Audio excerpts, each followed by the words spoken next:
Здравствуйте. Я врач-отоларинголог Иван Васильевич Лесков. Мы с вами продолжаем наш цикл онлайн-консультаций.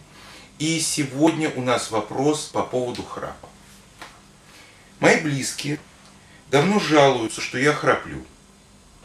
Но я как-то не придавал этому значения. Но в последнее время, несколько месяцев, мне стали часто сниться кошмары. Я стал часто вставать в туалет. Жена говорит, что у меня останавливается дыхание. Родственники советуют СИПАП-терапию, но я, честно говоря, пока не хочу. Можно как-то по-другому решить эту проблему.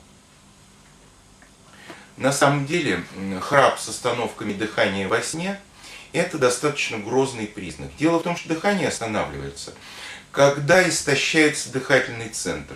И в какой-то момент потом за счет насыщения крови углекислым газом он включается вновь.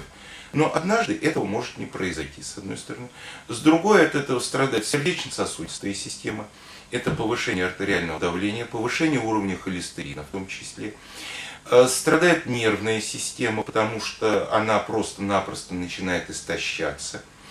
И страдает эндокринная система. То, что человек часто встает в туалет, это признак медленной такой гормональной перестройки и угасания производства мужских гормонов.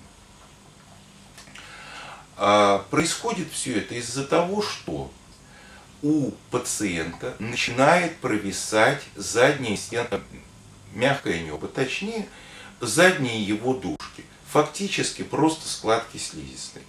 Но поскольку провисание бывает, как правило, значительным, то есть оно достигает корня языка, то как только человек ложится на спину, эта слизистая, как в заслонках, опускается и перекрывает дыхание. Какое-то время при вдохе удается ее приподнимать потоками воздуха, что, собственно, делает СИПАП-терапия. Но рано или поздно действительно начинает истощаться дыхательный центр. Что можно сделать? Все очень просто. Надо просто приподнять край мягкого неба путем очень несложной операции, производимой либо лазером, либо радиоволной. Здесь очень важно, чтобы хирург понимал, для чего работает мягкое небо, все анатомические соотношения. И если операция будет выполнена правильно, не только восстановится просвет для дыхания и, стало быть, исчезнут задержки дыхания, но и, что самое главное, никак не пострадают функции мягкого неба, то есть не пострадает ни речь, ни акт глотания. В общем-то, вся операция длится 10-15 минут. И ограничения после нее минимальные. Ну, разве что врач предложит вам воздержаться от жирной, жареной, кислой, острой и соленой пищи. Почему? Просто это все будет раздражать операционную рану. Но уже в первую ночь после операции вы будете спать нормально и дышать совершенно свободно.